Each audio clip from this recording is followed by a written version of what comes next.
Briefing Center and has actively participated in 5 rounds of multilateral sanctions designations against major U.S. and UN designated terrorist organizations. Yesterday's signing of more than $20 billion deal between Boeing and Qatar Airways Group, which will support tens of thousands of U.S. manufacturing jobs, also highlights the strong economic and commercial partnership Qatar and the United States share. As we celebrate the 50th anniversary of U.S.-Qatar diplomatic relations this year, we look forward to building on our strong foundation with an eye to the next 50 years of partnership between the United States and Qatar. With that, happy to take your questions on this or anything else. I think it won't surprise you that I would like to move to Ukraine. Okay. Although if someone does have a question about Qatar and major non-NATO allies status, I'm happy to defer. But if not, Ukraine. So recognizing that a lot has been said today about Ukraine by President Putin, by Foreign Minister Lavrov, by Secretary Blinken on Twitter, by senior U.S. officials, is there anything new that you can report to us in terms of the diplomacy and what that will look like going forward? You will have seen that Putin said that he was open to continued talks, but there doesn't seem to be any kind of, at least not yet, there doesn't seem to be any kind of definite timetable for that. So Matt, as you know, we issued a written readout of the Secretary's call with Foreign Minister Lavrov earlier today. I won't go through that as everyone has it now, but I'll make a couple other broad points. The Secretary made clear to Foreign Minister Lavrov, as he has before, that we are prepared to engage in serious diplomacy with the Russian Federation on a reciprocal basis. He also made clear that the non-paper we sent over, our response to the so-called treaties that the Russian Federation published the other week, contain a wide range of serious substantive proposals. And we believe when you think about the Venn diagram between our security concerns, the collective security concerns of the United States and the transatlantic community, and then the stated security concerns of the Russian Federation, we believe that there is an intersection there where we can address those mutual concerns on a reciprocal basis. Those, of course, include our concerns, the concerns of our allies and partners, but also the stated security concerns of the Russians. Now, that will require intensive, substantive, serious, sustained diplomacy if we are to get there. We are prepared for that. The Secretary also made the point that this diplomacy, if it is to bear fruit, will need to take place in a context of de-escalation. That is something, of course, that we have yet to see. We heard from Foreign Minister Lavrov this morning, and I will primarily leave it to the Russians to characterize their response, but that we heard again that they are working on a formal response to the U.S. non-paper that was sent over the other day. That draft will go to President Putin, as we have known and expected all along. And when President Putin has a chance to review it and approve it, it will be coming to the United States. We understand that once that takes place, the Russians, too, are willing to engage in continued dialogue. As to what form, as to the timing, that will depend on the receipt of the Russian response to our response. So you keep talking about this Venn diagram with the overlapping areas, but the thing is that President Putin said today that you guys have ignored their main requests, and that's not exactly true. You guys haven't ignored them. You've just flat out rejected them and told them that they're non-starters and you're not going to. So you're well aware of what they are, and you're not ignoring them. You're just saying, no, we're not going to go there. So I'm just wondering if, given that, if you think that there is still an opportunity to resolve this without getting into what the Russians' main concerns are. We heard from President Putin a variety of things. I will leave it to the criminologists out there, budding, professional, amateur, otherwise, to read the tea leaves and try to interpret the significance of those remarks. For our part, we don't necessarily need to do that because we know that a formal response from the Russian Federation is forthcoming. We heard that again today from Foreign Minister Lavrov. So we have been clear and consistent since we started this process that there are areas where we believe there is maneuverability, that there is room to engage in substantive discussions together with our allies and partners with the Russian Federation on areas where, frankly, we have security concerns. The Russians will put their concerns on the table. And again, in full coordination with our allies and partners, we'll see if there is room to address those concerns. We believe there is. Now, to your question, the response that we provided to the Russian Federation the other day, it did address the points that have been raised by the Russian Federation. That doesn't necessarily mean that the Russians will agree with the way in which they were addressed. And I think, as you've heard us say all along, it will not come as a surprise to you that there are some areas where we think diplomacy can lead to progress, can redound positively on the security interests of the United States, of the transatlantic community, but also potentially Russia, while other areas are non-starters. And those areas that we've said all along are non-starters. The idea that a country, any other country, can impinge on the security arrangements, the alliances, the partnerships of another country, the inviolability of international borders, sovereignty, territorial integrity. You're right that there is no trade space, none, when it comes to those issues. That should not, and I assume did not, come as a surprise to the Russian Federation or to anyone else as we described what was in our response, because we've been crystal clear about that. Francesco. How do you envision this intensive, substantive, sustained, serious diplomacy we're talking about? Is this going into rounds of negotiations in Geneva over 1-2 years with Russia? Is that what you're envisioning?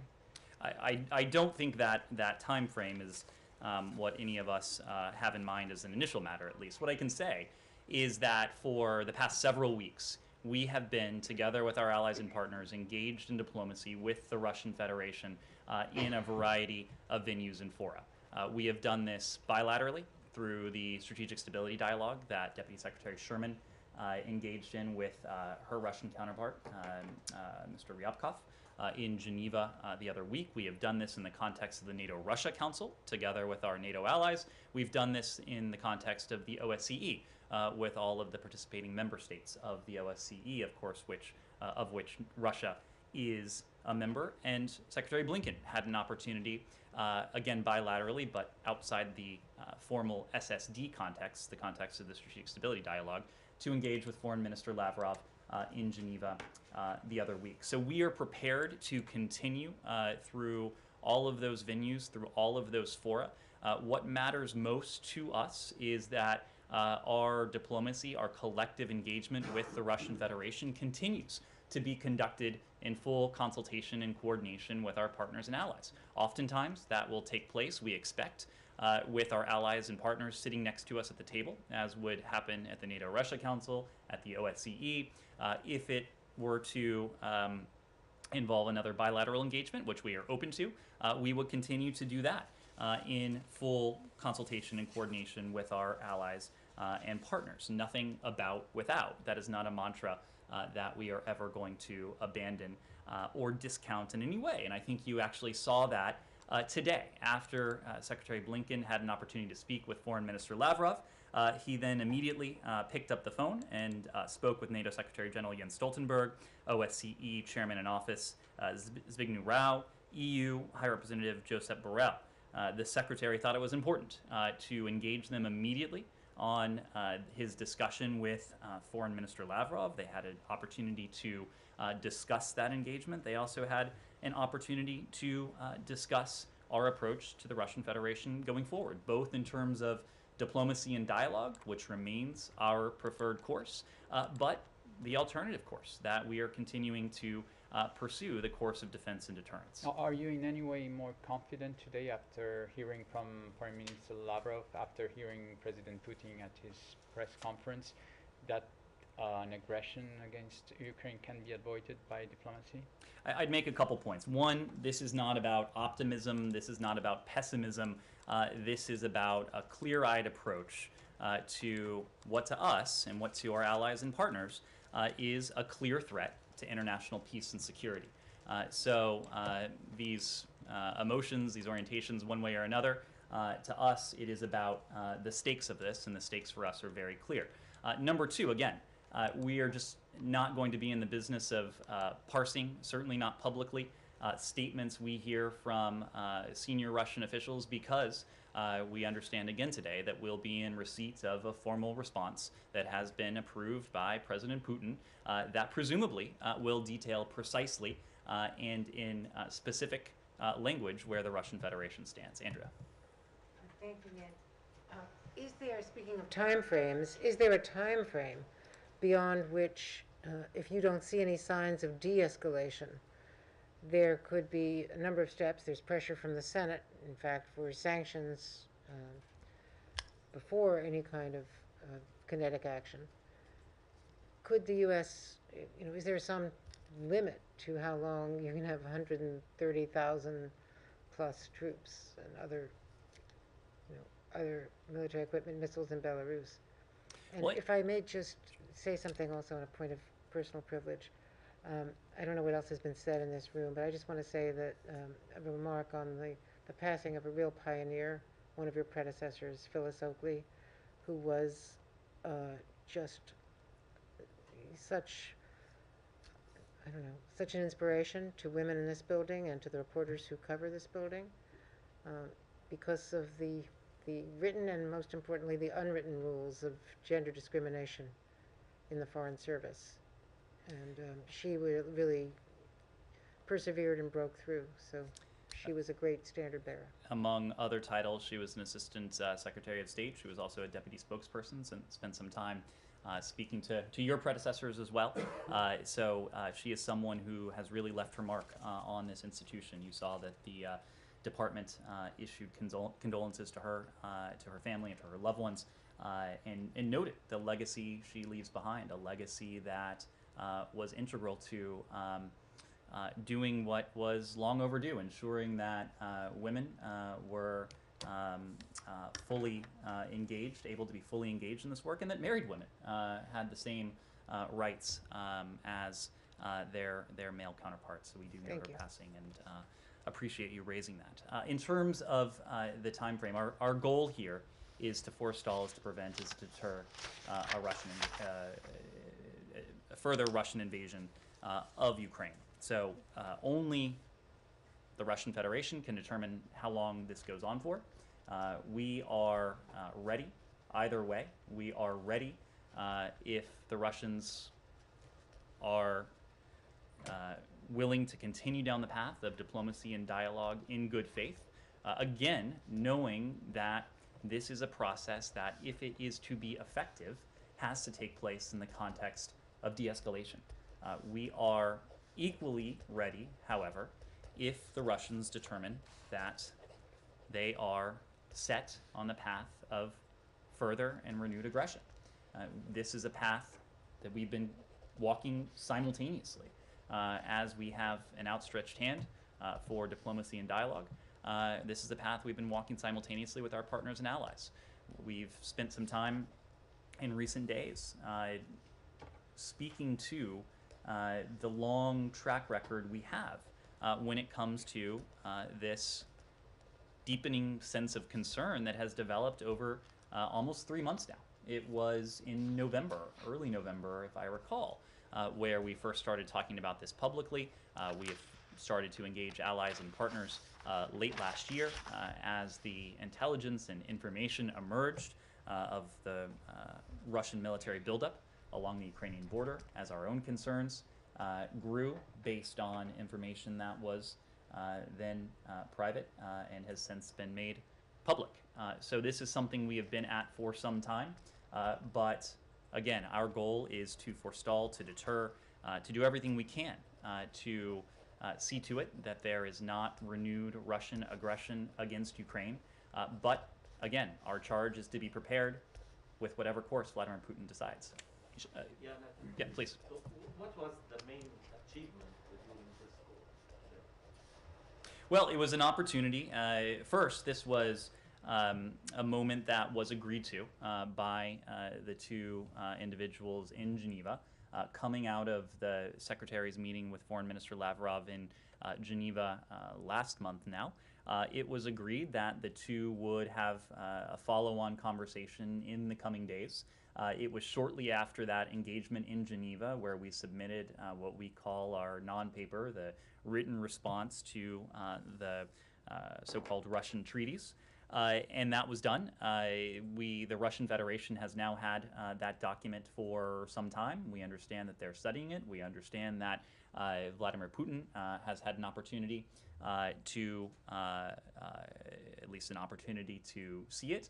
And we know now that he will have an opportunity to approve the response that comes back from the Russian Federation. So the point was at least twofold. One, it was to confer on the road ahead, and we did come away with a clearer sense of what we can expect in the coming days or weeks, as however long it takes for the Russians to provide us with their response. We know from there that the Russians appear amenable to continue to engage in dialogue. As we've said, we far prefer that course, even as we know it needs to take place if it is to be successful in the context of de-escalation. But it was also an opportunity for the Secretary to reiterate the messages that the Russians have heard for some time now, that even as we far prefer the course of diplomacy and dialogue, we are continuing to prepare down the course of defense and deterrence. And so we had an opportunity again today to reinforce the idea of the high costs, the substantial costs, the sudden costs that would befall the Russian Federation if this aggression were to go forward. Simon. Now that Secretary Blinken and Foreign Minister Lavrov has now spoken twice, they've exchanged papers. Now you said the response will go through Putin, and then afterwards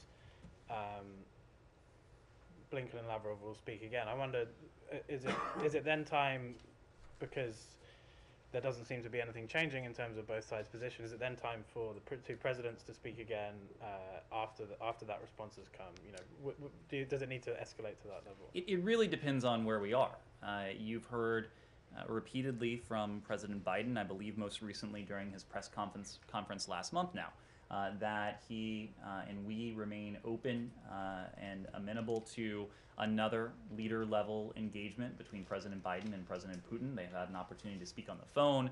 They have seen each other on the screen within recent weeks. If we believe we're at a moment where another leader-level engagement has the potential to move the ball forward when it comes to this diplomacy, that is certainly something we're open to and amenable to.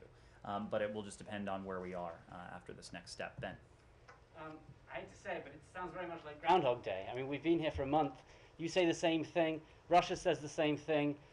Can you point to any one thing that suggests Russia is open to real dialogue? Anything practical that suggests they really want to change their action? Ben, that's not incumbent on us. That's incumbent on Moscow.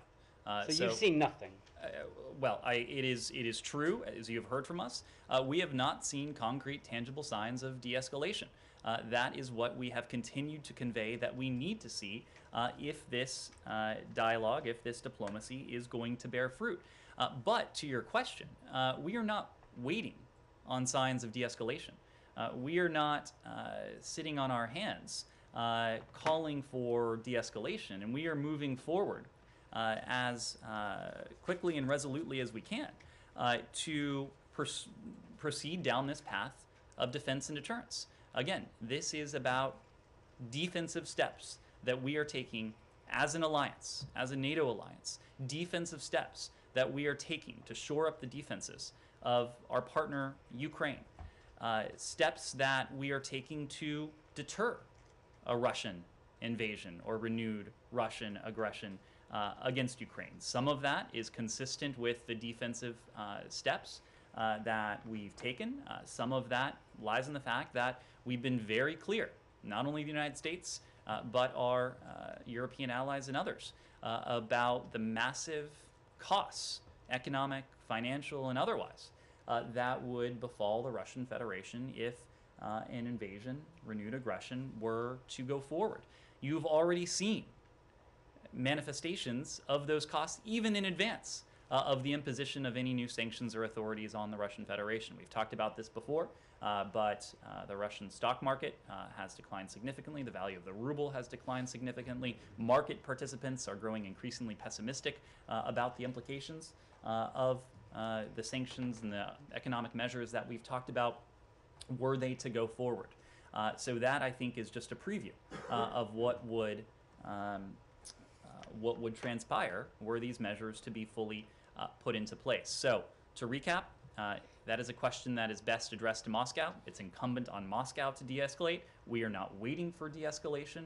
We are open and prepared to engage, continue to engage in diplomacy, but we are also moving ahead swiftly down the path of defense and deterrence. And just, there was some confusion about the letter that was received yesterday. A few senior administration officials appeared to say that was the letter from Russia they were expecting.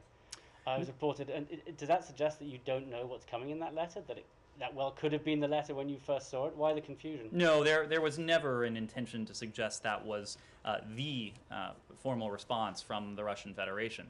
What one of your colleagues reported and what you heard from senior State Department officials yesterday is that we received a follow-up from the Russian Federation. I will leave it to Foreign Minister Lavrov and the Russians to characterize what exactly they intended by that, but Foreign Minister Lavrov spoke to this missive publicly over the weekend, and we understand again today that we'll be receiving a formal response from the Russian Federation once it has been approved by President Putin. Yes? Can I warn you, though, that in Ben's first question, since tomorrow literally is Groundhog Day, you should expect the same question again. I may have a similar answer. Yes, And please. in which case it would just It would be in keeping prove with- the prophecy true. Yes, please. Martin TV and Discovery from Yes, Poland. yes. Andrea mentioned sanctions, and as diplomacy seems to be going nowhere now, isn't it high time to start strengthening the eastern flank of NATO? And you mentioned Polish Foreign Minister Zbigniew Rau a moment ago. He is coming here tomorrow, and he will be talking about that. And he's also meeting with Secretary Blinken later this week. So could you preview those talks with the secretary, between the minister and the secretary? So to your first question, isn't it time to strengthen the eastern flank of NATO? The answer is unambiguously yes. We have been talking about that for weeks now. And in fact, we have taken concrete steps, some of which have been announced by the Department of Defense, to place thousands of troops, U.S. service members, at a heightened state of readiness should they be called into service by the North Atlantic Council. We have worked concertedly with our NATO allies, including our allies on the eastern flank, to work with them to prepare for the eventuality, possibility, of further Russian aggression. We will continue to take steps to reassure, to reinforce defensive steps NATO's eastern flank, because we agree it is important. When it comes to the Polish foreign minister, as you noted, as I noted earlier, the secretary had an opportunity to speak both with him, with the EU High Representative Josep Borrell, and the NATO Secretary General today. We will continue to engage with our Polish allies, both in the context of the OSCE, and the engagement today was in the foreign minister's role as the chairman in office of the OSCE, but also as a valued and important NATO ally. I don't want to get ahead of those discussions, but this gets back to your question. We will continue to show our support in many different forms for our NATO allies, those on the eastern flank, our NATO allies throughout the continent. Now, what you said was putting those troops on heightened alert. What about sending troops now to the eastern flank before any aggression that Russia may perpetrate? Well, I don't want to speak for the Department of Defense. I don't want to speak for the White House, but I will tell you that we are taking and are considering a number of steps that will reinforce the message of defense and deterrence. Some of that is with regard to the unprecedented levels of defensive security assistance that we've provided to our Ukrainian partners. Some of that is in the authorization, the expedited authorization that we provided to our NATO allies, including our Baltic allies, to provide U.S. origin equipment to Ukraine. But again, we are taking steps in the vein of defense and deterrence, working closely with our allies on the eastern flank to reassure and to reinforce their own defenses. Yes. In terms of NATO and U.S.-European unity, do you find that Viktor Orban's visit to Moscow and press conference with Putin is helpful in any way? Well, look, we know that a number of our counterparts around the world have engaged with the Russian Federation, some with Foreign Minister Lavrov, some with President Putin directly. We have consistently said that we support dialogue, we support diplomacy that is conducted as we have in full coordination and consultation with the alliance. That has been the North Star of our engagement with the Russians when our allies are not sitting next to us physically at the table. Nothing about Europe without Europe, nothing about Ukraine without Ukraine. So any dialogue, any diplomacy that is conducted in a similar vein is something that we would support, especially if it's something that has the potential to produce tangible signs of de-escalation. Was it the case for the Hungarian Prime Minister? I will leave it to our Hungarian allies to characterize their engagement with the Russian Federation. Courtney. Thanks. Just another follow-up on Andrea's question earlier. I mean, about the deadline for de-escalation, rather. I mean, you've referred to economic and other penalties in the event of further and renewed aggression. But does that mean that the status quo can endure indefinitely as you continue hoping for a diplomatic breakthrough? I don't think anyone wants to see the status quo endure indefinitely. And I say that because this massive Russian buildup along the border with Ukraine, the dispatch of troops into what should be sovereign, independent territory of Belarus, all of this heightens tensions. All of this increases the possibility of, whether by accident, whether by miscalculation, whether by the fabrication of pretext, that this buildup gives way to conflict. That is certainly not something we want to see happen. So no one is happy about the current situation. No one wants to see this buildup remain as it is for any longer than is necessary. That's why we've continued to call for de-escalation and why we have continued to call for tangible signs of de-escalation. Let me move back to Peter. Yeah, I wanted to actually to follow up on that same point. I mean, because all of this seems to put the US in a very kind of reactive position where there's a risk of State Department priorities being set by Vladimir Putin. Is there a point at which this diplomatic process, taking up so much of the Secretary's time, so much of other senior officials' time, and ultimately surely detracting from efforts to pivot to Asia and focus on competition with China, is there a point at which this just needs to end? We're a large country. We're a large department, not to use once more an overused metaphor, but we can walk and chew gum at the same time. In recent days alone, you've seen the president, you've seen the secretary engage with the Emir of Qatar, you're seeing him today with his Cypriot counterpart, you're seeing us engage on any number of challenges and opportunities in the region. So it is not the case that even as we are intently focused on a challenge, even something we might call a crisis like this, that it crowds out our ability to focus on the other challenges, the other opportunities that faces the United States. So there's no time limit? Again, We do not want to see this escalation of tensions last any longer than is necessary. We are calling for immediate de-escalation. That is what we want to see happen. Yes? Were you able to achieve an agreement with Qatar regarding providing Europe with gas in case of a crisis? This is something, when we talk about the contingency planning that we do, not necessarily in the vein of defense and deterrence, but in the vein of prudent planning that we've discussed with a number of energy-producing countries around the world. We know that the strength, we know that the severity, we know that the suddenness of the measures that we are prepared to put in place on the Russian Federation could have impacts well beyond Russia, including in terms of energy supplies. And so that's why we have had regular, frequent, substantive conversations with countries around the world on how we might mitigate some of those impacts, and we certainly believe we'll be in a position to do so. Can we move to Israel? Amnesty came out with this report accusing Israel of imposing apartheid on the Palestinians with policies of segregation, dispossession, and exclusion that amount to crimes against humanity. What's the U.S. government's response to that? Do you agree with the conclusions of this report, and do you share those concerns about the situation there in Israel? Well, Simon, you know that as a general matter, we don't offer public comprehensive evaluations of reports by outside groups.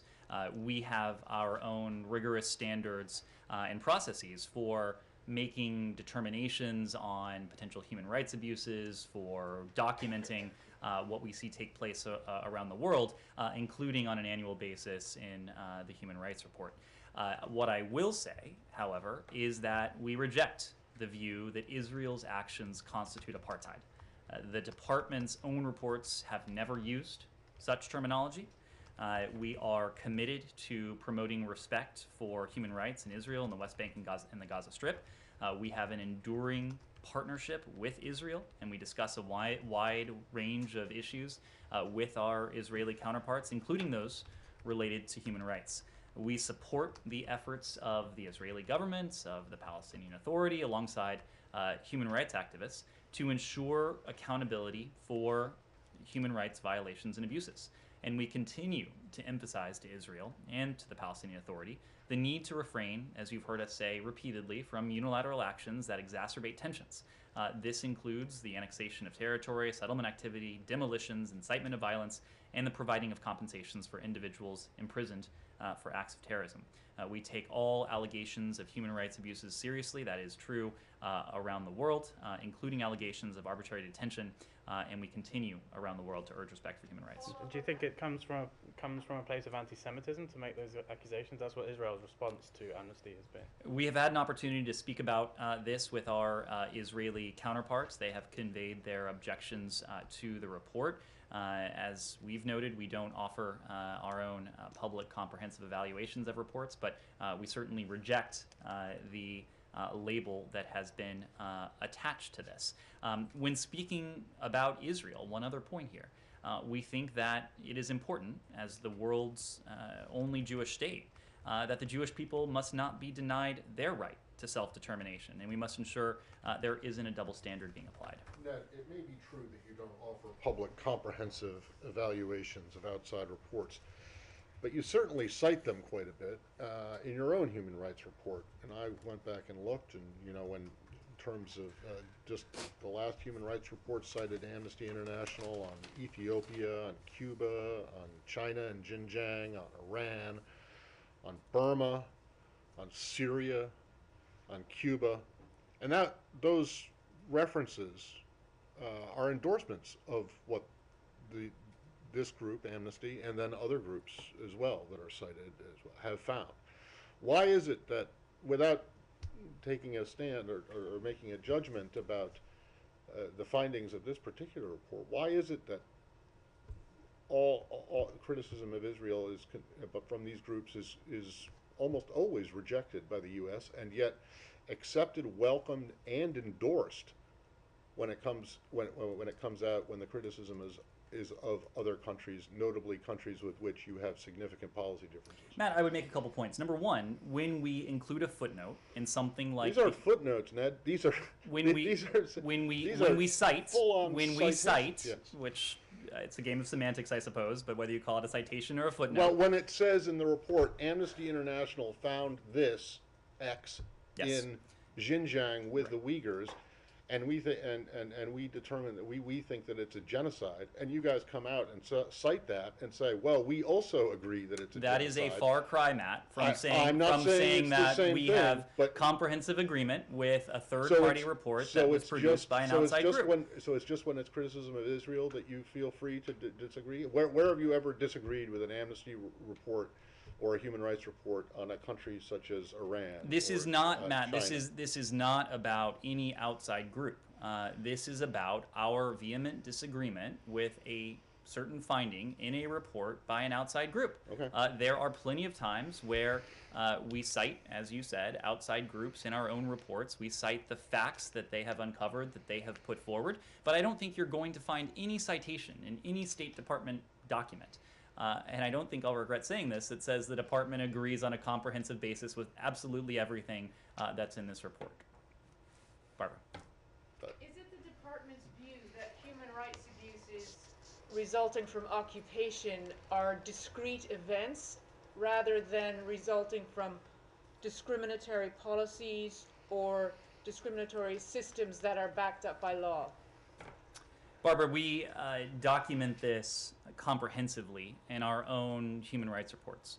And we document allegations of and what we have found in terms of Israel, the West Bank, and the Gaza Strip comprehensively on an annual basis. So I will leave it to that document to speak to our framework for this. I think you have heard us on a number of occasions when we have heard reports of or been in position to corroborate human rights abuses in this region that we have not hesitated to speak out.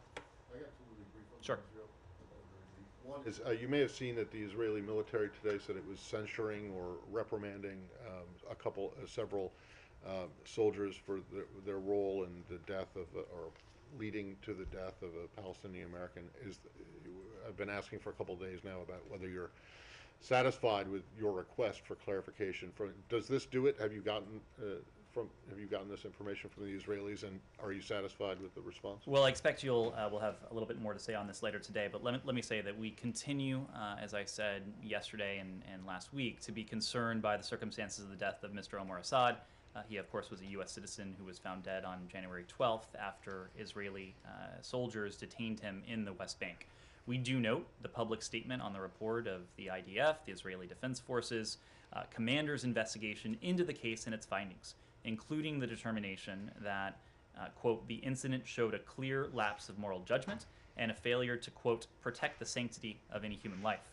The IDF public summary of the investigation further states that the disciplinary action is being taken against the commander of the Netzach Yehuda battalion and other officers responsible for the unit involved in the incident, and that the military police criminal investigation division investigation of the case is ongoing. We expect a thorough criminal investigation and full accountability in this case, and we welcome receiving additional information on these efforts as soon as possible. We continue to discuss this troubling incident with the Israeli government. Okay, so what the IDF announced today is not satisfactory in and of itself. You want a criminal investigation? We are continuing to discuss this. These are public statements that have come from the IDF. Again, we know that the investigation itself is ongoing, so it's something I expect we'll continue to discuss with our Israeli counterparts. And then one other one, and this is really brief, and it's kind of minor, but it has attracted some attention, and that is yesterday after his conversation with Foreign Minister Lapid. It was the Secretary's conversation with the Secretary. Was it yesterday, or maybe it was the day before? It was yesterday. But anyway, he tweeted something and identified Foreign Minister Lapid as alternate Prime Minister, which is something that he's in the tweet, right? And he's never called him that before. So is there a reason for that? Instead My understanding is that that's his formal title. Well, his title is also Foreign Minister. Right. Okay, so you've just decided to use his formal title starting yesterday? I don't know. there has been no change in Okay. how we view Mr. Lapid. He is the alternate prime minister and foreign minister. Gotcha. Yes, please. From Cuba, any comment on the recent mass trials of Cubans that participated in the protest for political reform last year? Almost 800 people has been charged, with more than 170 already convicted, some of them facing years of prison. Is there a space for new sanctions? Can we expect like a response for the U.S. government, as you have praised the demonstrators last year? Well, it is true that ever since the protests that began on July 11th of last year, we have seen the Cuban government respond with their trademark brand of repression of their own citizens. We believe, and you've heard from us, that the Cuban people, just like people around the world, have every right to continue to voice their desire for fundamental freedoms. And we condemn the failures of the Cuban government to protect those universal rights, and the failure of the Cuban government to meet the most basic needs of the people.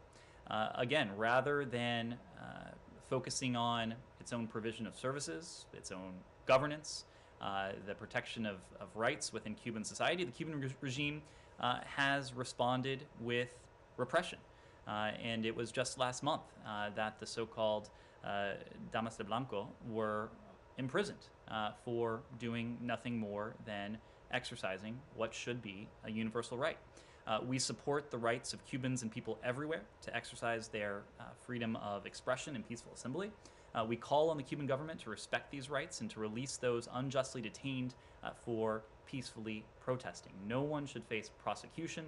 No one should face imprisonment for exercising a right that is as universal in Cuba as it would be anywhere else. But is the U.S. government thinking about new sanctions, or is there a space for new sanctions given the big scope of they are already in place? Well, ever since July 11th of last year, we have enacted a series of measures to promote accountability against those individuals and entities within the Cuban government who are responsible for this repression, who are responsible for the violent crackdowns on peaceful protesters last summer and in the ensuing weeks. So we will continue to look to ways to promote accountability and to uphold and protect and promote what should be the universal rights of the Cuban people. Yes, Ben. Yesterday, the New York Times sued the State Department over some freedom of information requests that the State Department has not been responding to. These are in relation to Romanian embassy emails sent between 2015 and 2019 that mention a number of international business people, including the president's son, Hunter Biden. Do you have any comment on that? Why is it taking so long to release these emails? I don't have a comment on pending litigation. As you know, Ben, when it comes to FOIA requests, we process these as expeditiously as we can. We are committed to, and we always do, follow the law when it comes to that. But administration, the family members of administration officials should not be able to reach out to the State Department for their own personal business dealings, correct? Ben, I don't know to what you're referring specifically, Well, the but content of these emails suggests that you have heard from Secretary Blinken that this department is committed to exercising and wielding the highest standards of conduct in office. The only thing that undergirds our decisions and decision making is the national interest. Yes. Two questions. Yesterday at the UN Security Council, India abstained from the vote on whether to pursue the discussion. Russian officials have thanked India for this abstention. Were you disappointed?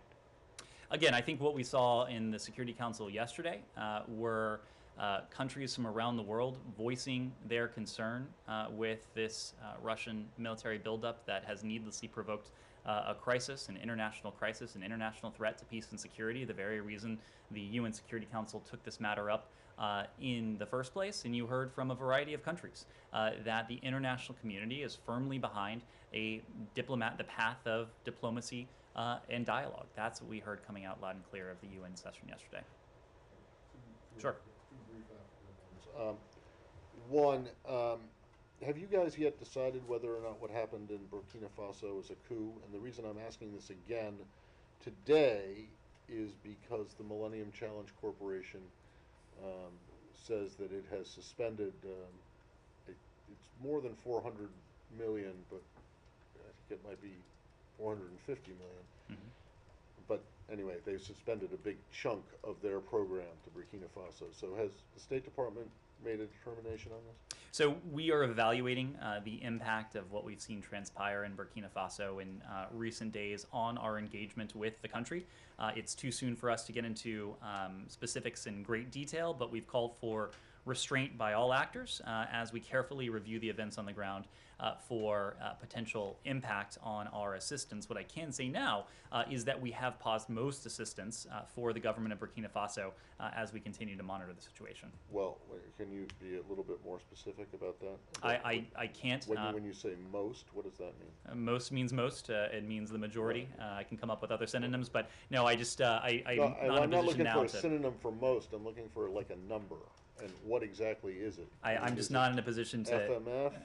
I'm not in a position to do that today, but we're continuing to evaluate what's transpired and the appropriate impact on our Well, so assistance do to you the have government. less high standards or stringent standards than the Millennium Challenge Corporation does? We have our own standards, and we have a standard. Well, your standard is set by law, actually, so it's not really your standard; it's Congress's standard, right? It is. You are not incorrect, but yes, it is a standard that we hew to. And so that standard has not yet been met. Matt, it is a standard against which we are evaluating what has transpired. So when we're if we are in a position to offer an evaluation against the standard, we will let you know. And then, do you know?